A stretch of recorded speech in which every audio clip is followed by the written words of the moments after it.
Hey listeners, it's Tim. Can I just grab a quick minute before the show starts? As you've probably heard, Top Music Live, our dynamic 2-day in-person conference for music teachers, is being held in Sydney during the Term 2 Australian school holidays over the 15th and 16th of April 2026. Our presenters have now been announced: Dr. Anita Collins, yours truly, Elisa Milne, Samantha Coates, Rebecca Stewart, Mark Matthews, Paul Myatt, Amber Hammond.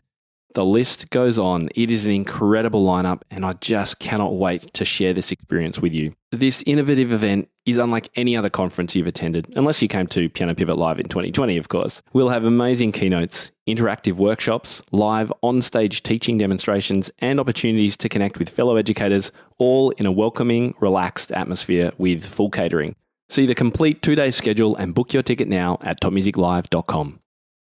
Traditionally, at least in my world, when we have ensemble playing, we use our music where sometimes traditionally in a performance, the solo performers will memorize the solo pianist. I don't know if I explained that correctly, but to have the music in front of you as kind of a little bit of a crutch, when I'm preparing a performance like that for a recital, we do the same thing with ensembles that I do with solos, and many teachers do this. We put landmarks in our music. Can we start from the beginning? Can we start from the middle? Can we start from the end? And even though the ensemble is not memorized, I think it's helpful to not always rehearse it from the beginning to the end. Hey there, I'm Rachel Ehring, and you're listening to the Top Music Piano Podcast.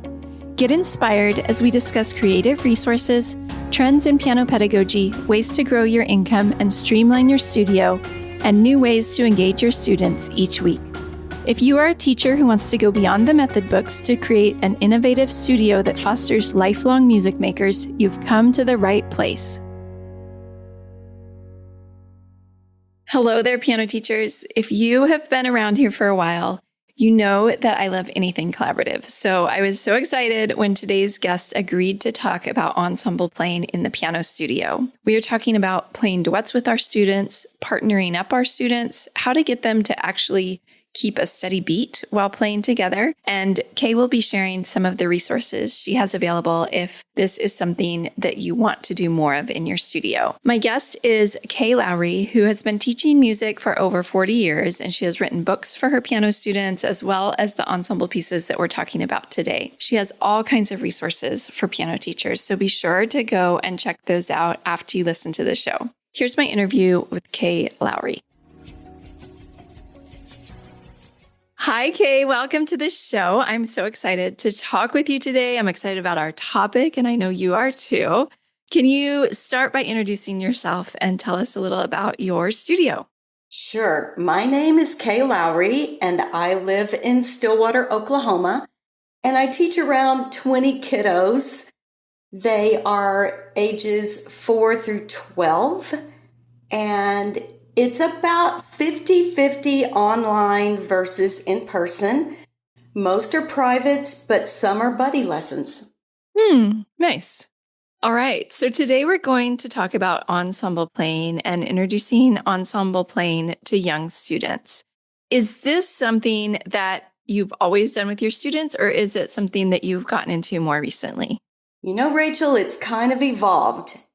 As I started teaching a long time ago, I started with our method books and our teacher-student duets, and I had mixed results with that because some students just don't have a sense of pulse, and I am an accompanist, as you are. I've been accompanying since junior high, so I feel that pull to follow the students.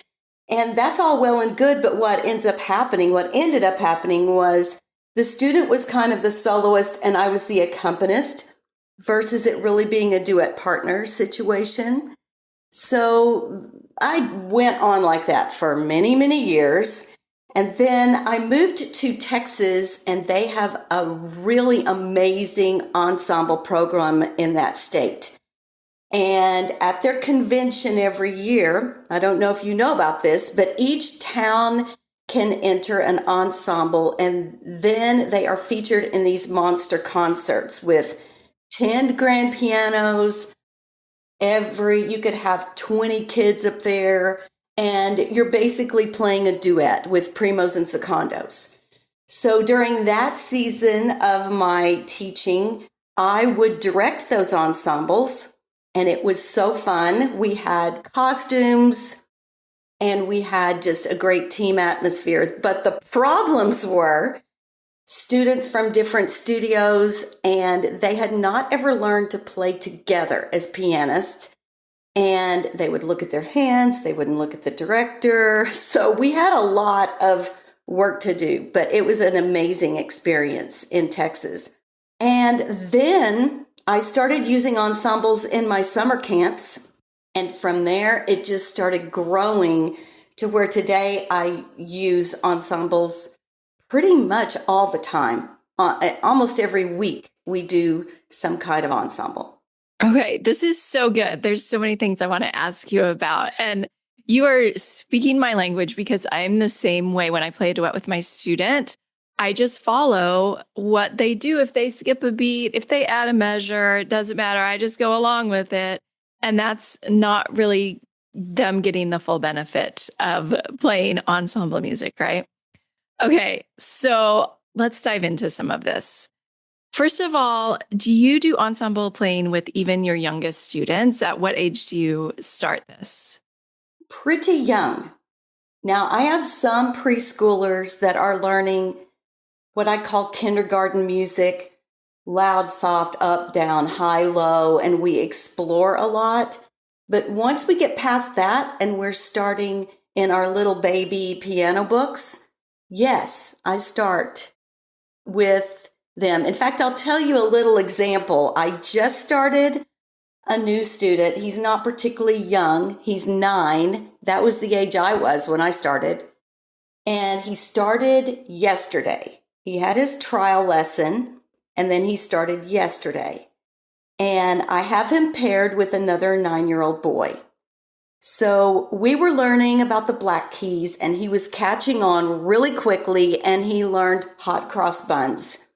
And I thought, let's do it. Let's bring it today. So I brought my other student to the piano and taught him the ostinato part of just some basic back and forth do, so. And then I grabbed my African drum and we just had a little trio right there. And it was really a fun experience for all of us. So just the first lesson we started. That's amazing. I bet that he's going to remember that first lesson and it instills in him immediately a love for piano and for the camaraderie of playing with others. That's fantastic. I love that so much. We've already touched on some of these, but can you talk a little about the benefits that you see from students playing duets and ensembles? Well, it's great for steady beat, which is something I did not have as a child. And it's kind of become a passion of mine to make sure that my students count correctly, have proper rhythm. And if you're going to play with another student, you really do have to count and be together for it to happen. So that partnering is another fun thing. The community it makes in the studio is really energetic, and it gives them an awareness of other parts of music. Often with the hot cross buns example, because the parts are so easy, we could switch. And so you're experiencing not just the melody, but the accompaniment. And that's just a great listening skill to have. Okay, we're going to jump into the rhythm piece of this because there are so many things that get in the way of students having good rhythm. They get distracted by playing the right notes and finding the right notes, and then they might not have a good inner pulse to begin with. Talk to me about how you foster that in kids, that steady pulse. Well, one of the things that I like to think about, and this is something I learned as a public school music teacher, is to use the natural movements of the body. And that being that in our piano books, a lot of times the instructions are clap the rhythm. And so we go to clapping, but clapping, and I know we're on a podcast, so I'm going to try to describe this.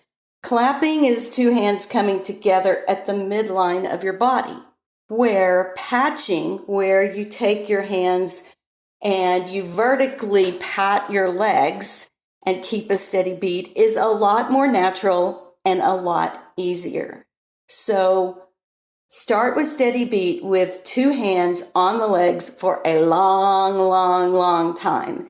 And then the progression from that is either left, right, still keeping the beat, but one hand at a time. If we're getting really good at that, what we can do is play left, right, or tap, left, right, cross, left over right. And that kind of prepares us for some hand crossings later on down the line. So these natural movements then evolve into finally clapping and finally marching. But it really is a sequence. That movement needs to happen in order. And if they haven't mastered the one, then it's really hard for them to do the other. And I think another thing that I've learned is visual cues. So I looked up a little statistic because you hear so many people say, I'm very visual. But did you know that the human eye has 126 million visual receptors per eye? And for our ears, we only have 16,000 per ear. So as musicians, we just think, well, we should be able to hear the beat.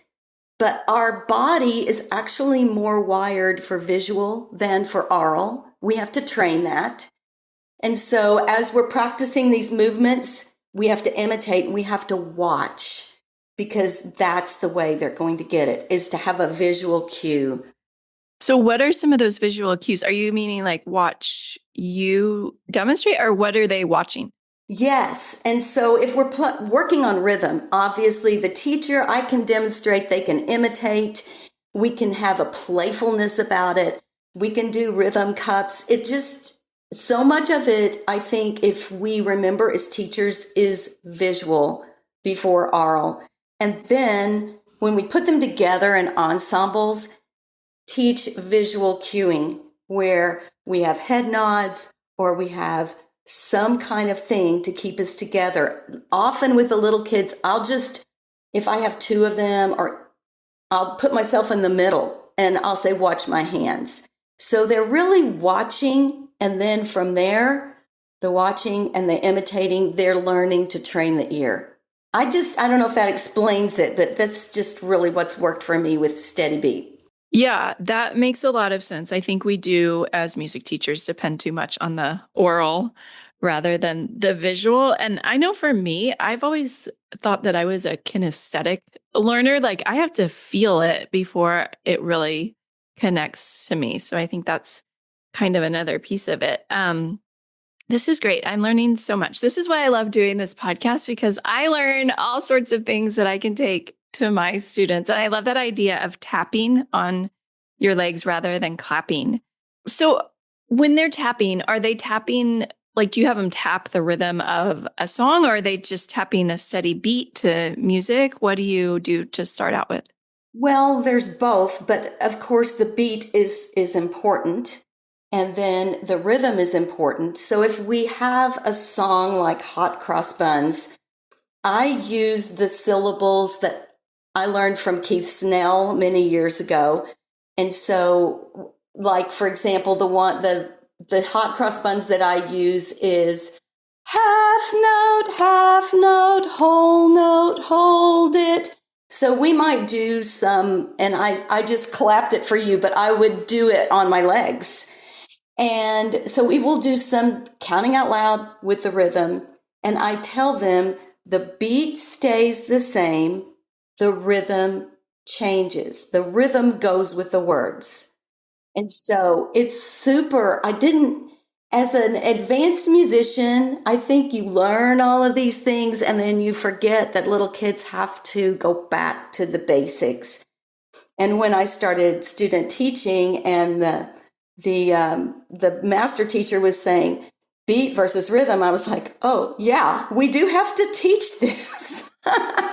It's true. Sometimes we're not careful with our language. I think we just kind of use them interchangeably, don't we? You had mentioned that you have some background in ORF. I know you're not maybe certified or don't consider yourself an expert, but how has the ORF method informed your teaching? Can you tell us a little bit about that? Yes. So when I was a public school teacher, we were sent to various trainings that really changed my life.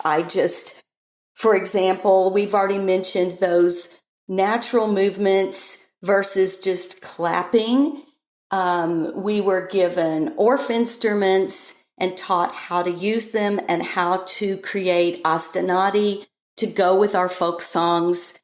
And so we would have singing, body movement, drumming, and the ORF instruments. So I did this all in the classroom. And then I was fortunate enough to work in a church where in the church choir for children, we also had ORF instruments. So that was fun. But all that part of my life and my teaching, I just kept in this box, like this is school, this is church.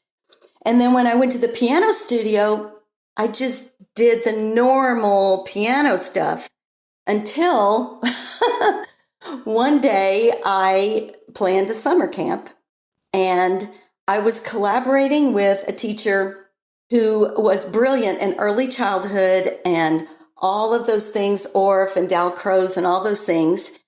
And we wanted to do a Harry Potter camp. And so we were collaborating and she said, I'll bring the ORF instruments. And we realized we didn't have enough. And that's when I thought, okay, Bradley Sowash says that the piano is divided into 3 sections. And in his jazz classes, he talks about how you can use the piano and the resonance of the low, middle, and high for jazz music. And I thought, why can't the piano be like ORF instruments? Why can't the bass section be like the bass xylophone and just play one note? Like do, so, do. And so I've used those type of patterns with my students to train them with tonic and dominant, do and so. The middle of the piano can be like an alto xylophone, and we can do open fifths, tick-tock patterns, and then the top of the piano can be melody like a glockenspiel or soprano xylophone. And we just thought it was so fun, so we used that in our camp, and the kids had a blast. So when I saw that success, I was just like, we have to keep building on this because, you know, it really enabled the kids to instantly play music together.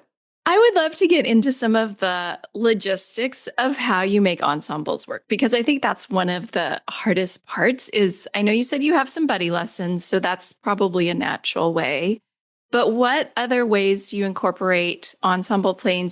And it sounds like you find it that it's better to pair up your students rather than you always playing with your students. Can you talk a little about how all of that works?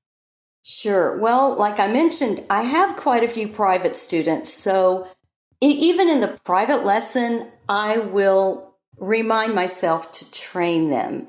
Here's an example. I have this girl, Emma, and I've done some of this training where I will play the open fifth ostinato while she's playing her songs.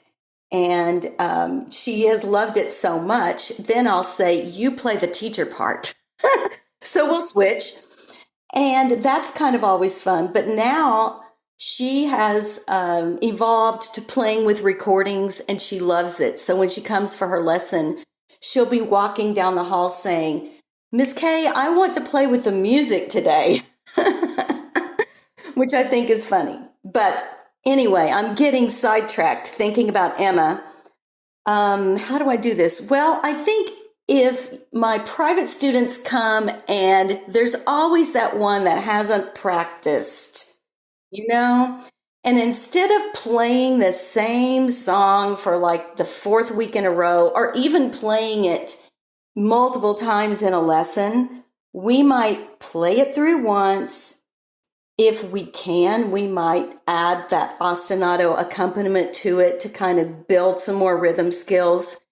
But if everything's a train wreck on whatever they've been assigned, we can just pull out something easier to do rather than beating our heads against something that is just not going to work today because of lack of practice. So that's another thing.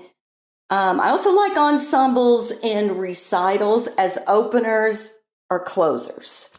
So it doesn't have to involve everybody. Sometimes it's overwhelming to pair up everyone in your studio, especially if you've got private kids. And I remember my teacher, this was a long time ago, we used to do overlapping lessons, and she every Christmas would do a duet recital with everybody. And that is very daunting. So sometimes I've just said, I know I've got a sibling group, or I've got two kids that their lessons overlap, and I'll ask one to stay late and one to come early. And we'll make an opening piece and a closing piece. So that is, and of course, the camps and special events, you can do a trio duet recital, and that is a lot of fun, a really fun thing. But that's kind of the ways that it just kind of shows up in my studio. I like that. So rather than putting pressure on ourselves to do, everybody has to do it, make it more organic with the ones that it works with. And then, most likely some of your other students are going to see that and think it looks fun, and maybe they'll want to do it in the future, right? Yeah, that's pretty much what happens. Yeah. Do you ever host any kind of group? I don't know if you teach groups other than the buddy lessons, but do you ever host groups where you do ensemble things? I have before. Currently, I have. So my online kids, honestly, it's hard because I do teach online on Zoom. And so it's hard to do. There are other platforms you can do it on, but that's what I'm doing. So it's pretty much reserved for my in-person kids a lot of times on the regular. And at the end of every semester, I've been trying to do group classes. And so that's a time I can slip it into, where I'm just saying, it's the end of the semester. Instead of your normal lesson, we're doing group classes. Hey, let's have some fun, play games, play together. Yeah, nice. I would love to talk about some of the ensemble pieces that you've written, I would imagine probably for your students. Tell us about some of the stuff that you've written and how you've used those and what your students think of them. Well, I first started out with Christmas music, which has been really popular in my store because those are digital downloads that people can get, and they can get their siblings, their parents involved, and it's just an instant win for a Christmas recital. I know one teacher told me that this little girl had a mother who had taken piano many years ago, but it had been a long time. And so the mom was very intimidated about going back to the instrument, but they were just able to grab onto these easy duets and trios and play together. So that was fun. That's how I got started in writing, was just for my own kids and the Christmas things. But some of the other things that have been popular stemmed kind of from one student in particular. He would come to his lesson, and he's one of those that cannot keep his hands from playing. When you start talking, he's still playing. Oh, yes, I know those students. I'm going to go to my piano now and show you a little bit of what he used to do. I would just be trying, and out of the blue, this is what he would do. Very spastic rhythm. And I was saying, that's a little hard. And I could tell he really wanted to do it. So I was thinking, okay, I will write it for you, and we will do one of these simple duets with ostinati. And wouldn't you know that has been one of my most popular things. For Elise. People want it. They want that simple duet that is an equal part, easy thing to do. So same student, after he finished for Elise, it was Baby Shark. He wanted to play Baby Shark. And so that has been really fun. But for me personally, because those are not my favorite songs, if you can believe that. What? They're not. I do tolerate it because it's so fun for the kids. But I did a project a year ago where I arranged snippets from the Four Seasons from Vivaldi. And that was so fun for me because I am obsessed with the Four Seasons. I just love that piece. And at least once a year in the fall, I just have it on repeat over and over because I just love the Four Seasons. So I wanted to bring that to my students too. So that's just some highlights of some of the things that have been fun. Nice. And I noticed in your story, you have some that are for more than two players. Can you tell us about some of those and how you've used them? Well, some of them are written as trios, but they could be played in different combinations. So most of them have a melody part that can be just a solo. And then, as I mentioned, thinking about the three regions of the piano, the bass part is a single note that's usually tonic, dominant, or subdominant, do, so, or fa. And so it's very, very simple. It can be taught by rote. It can be learned by a beginner or a sibling or a parent. And then the middle part is open fifths, mostly going with the harmony. And it can be in different rhythmic type variations, depending. And so you could use the solo with the ostinati part, or you could use the solo with the bass part. It's just in different combinations. So it doesn't have to be three people, but it really can be. Now, I know we would all like our students to not only play accompaniment, but to play melody. And the way I solve that is just have them switching parts and learning it. I think that once they get trained, there is plenty of repertoire where the melody flows from the primo to the secondo and back. There's tons of that has been written by fabulous composers once they get trained. But if you think about it, if you try to get a kid to do that type of duet when they haven't had the training of, watching each other, listening, and keeping a steady beat, it's asking a lot. It really is. Yeah. Yeah. I'm curious, how has ensemble playing, I guess, either improved your students' performances or maybe perhaps lessened their performance anxiety? I think it is more comforting to play with another person. Traditionally, at least in my world, when we have ensemble playing, we use our music where sometimes traditionally in a performance, the solo performers will memorize the solo pianist. I don't know if I explained that correctly, but to have the music in front of you as kind of a little bit of a crutch, when I'm preparing a performance like that for a recital, we do the same thing with ensembles that I do with solos, and many teachers do this. We put landmarks in our music. Can we start from the beginning? Can we start from the middle? Can we start from the end? And even though the ensemble is not memorized, I think it's helpful to not always rehearse it from the beginning to the end. So that gives the kids confidence. It gives them community, and it's just a lot more enjoyable. So to keep them playing, and then if they bring that excitement to their solo repertoire, that's great. There is just so much piano solo repertoire, right? But there's so much music in general that's written for groups, if you really think about it. So I love the part of training kids that piano is not just a solo by yourself thing. And it is really much fun when you do it with other people. Yes, I absolutely agree 100%. Kay, what is bringing you joy in your teaching right now? I have 2 4-year-old boys that are in buddy lessons, and they're hard, but they are so fun. We do a lot of active things.